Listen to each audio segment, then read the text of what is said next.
Hello everyone, welcome to Sanmarga classes. ಮುಖ್ಯ ಪ್ರಶ್ನೆ 3, ಕೆಲಸ ಮತ್ತು ಶಕ್ತಿ ಪಾಠದ ಮುಖ್ಯ ಪ್ರಶ್ನೆ 3. ಕೆಳಗಿನ ಪ್ರಶ್ನೆಗಳಿಗೆ ಉತ್ತರಿಸಿ. ಅದರಲ್ಲಿ ಪ್ರಶ್ನೆ ಸಂಖ್ಯೆ 22. ಒಬ್ಬ ವ್ಯಕ್ತಿಯು ತನ್ನ ತಲೆಯ ಮೇಲೆ ಹುಲ್ಲಿನ ಹೊರೆಯನ್ನು 30 ನಿಮಿಷಗಳ ಕಾಲ ಹೊರುವುದರಿಂದ ಆಯಾಸಗೊಂಡಿರುತ್ತಾನೆ. ಅವನು ಕೆಲಸ ಮಾಡಿದ್ದಾನೆಯೇ ಇಲ್ಲವೇ? ನಿಮ್ಮ ಉತ್ತರವನ್ನು ಸಮರ್ಪಿಸಿ. ಸರಿ, ಹಾಗಿದ್ರೆ ನಾವು ವಿಜ್ಞಾನದಲ್ಲಿ ಕೆಲಸ ಅಂತ ಯಾವುದಕ್ಕೆ ಹೇಳ್ತೀವಿ? ಯಾವುದೇ ಒಂದು ವಸ್ತುವಿನ ಮೇಲೆ ಬಲ ಪ್ರಯೋಗವಾಗಿ ಅದರ ಸ್ಥಾನ ಪಲ್ಲಟವಾಗಿದ್ರೆ ಅಲ್ಲಿ ಕೆಲಸ ಅಂತ ಹೇಳ್ತೀವಿ. ಇಲ್ಲಿ ಆ ವ್ಯಕ್ತಿ ಏನ್ ಮಾಡಿದ್ದಾರೆ? ಹುಲ್ಲಿನ ಹೊರೆಯನ್ನ ತಲೆ ಮೇಲೆ 30 ನಿಮಿಷ ಕಾಲ ಹೊತ್ಕೊಂಡಿದ್ದಾನೆ. ಒಂದ್ ವೇಳೆ ಹೊತ್ಕೊಂಡಿದ್ದಾನೆ, ಸರಿ, ಗುರುತ್ವಾಕರ್ಷಣ ಬಲ ಕೆಳಗಡೆ ಜಗತಾ ಇದೆ. ಹುಲ್ಲಿನ ಹೊರೆಯನ್ನ ಗುರುತ್ವಾಕರ್ಷಣ ಬಲ ಅದ್ರ ಮೇಲೆ ಆಕ್ಟ್ ಆಗ್ತಾ ಇದೆ. ಯಾವ ಡೈರೆಕ್ಷನ್ ಅಲ್ಲಿ? ಕೆಳಗಡೆ ಡೈರೆಕ್ಷನ್ ಅಲ್ಲಿ.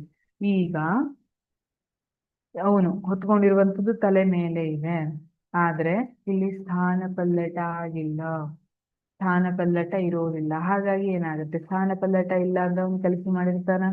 ಇಲ್ಲ. ಅಥವಾ ಆ ವ್ಯಕ್ತಿ ಹುಲ್ಲಿನ ಹೊರೆ ಹೊತ್ಕೊಂಡು ನಡ್ಕೊಂಡು ಹೋದ ಅಂತಾನೆ ಇಟ್ಕೊಳ್ಳೋಣ, ಆಗ್ಲೂ ಅವನು ಕೆಲಸ ಮಾಡಿಲ್ಲ ಆ ಹುಲ್ಲಿನ ಹೊರೆ ಮೇಲೆ ಅಂತಾನೆ ಹೇಳ್ತಾರೆ. ಯಾಕೆಂದ್ರೆ ಬಲ ಮತ್ತೆ ಸ್ಥಾನ ಪಲ್ಲಟ ಲಂಬವಾಗಿದ್ದಾಗ, ಒಂದಕ್ಕೊಂದು ಲಂಬವಾಗಿದ್ದಾಗ ಏನಾಗುತ್ತೆ ಅಂತ ಹಿಂದಿನ ಪ್ರಶ್ನೆಯಲ್ಲಷ್ಟು ಸ್ಟಡಿ ಮಾಡ್ಕೊಂಡು ಬಂದಿದ್ದೀವಿ.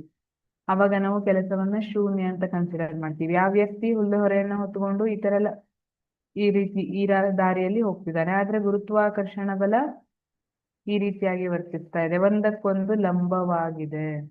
ಅಥವಾ ಇವನು ಮೇಲ್ಮುಖ ಬಲ ಏನಿದೆ, ಇವನು ತಲೆ ಮೇಲೆ ಹೊರೆಯನ್ನ ಹೊತ್ಕೊಂಡಿದ್ದಾನ, ಆ ಮೇಲ್ಮುಖ ಬಲ ಅದು ಕೂಡ ಲಂಬವಾಗಿರುತ್ತೆ. ಹಾಗಾಗಿ ಅವನು ಮಾಡಿದಂತಹ ಕೆಲಸ ಶೂನ್ಯ ಅಂತ ಕನ್ಸಿಡರ್ ಮಾಡ್ತಾರೆ. ಇಲ್ಲ, ಅವನು ಕೆಲಸ ಮಾಡಿಲ್ಲ.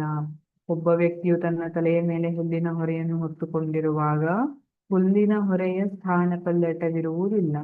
ವ್ಯಕ್ತಿಯ ತಲೆಯ ಮೇಲೆ ಇರುವ ಹುಲ್ಲಿನ ಹೊರೆಯ ಮೇಲೆ ಗುರುತ್ವ ಬಲ ವರ್ತಿಸ್ತಾ ಇದ್ರು ಆ ವ್ಯಕ್ತಿಯು ಹುಲ್ಲಿನ ತೂಕಕ್ಕೆ ಸಮನಾದ ಮೇಲ್ಮುಖ ಬಲವನ್ನು ತನ್ನ ತಲೆಯ ಮೇಲೆ ಪ್ರಯೋಗಿಸುತ್ತಿರುತ್ತಾನೆ. ಹಾಗಾಗಿ ಮಾಡಿದ ಕೆಲಸ ಶೂನ್ಯವಾಗಿದೆ. Thank you.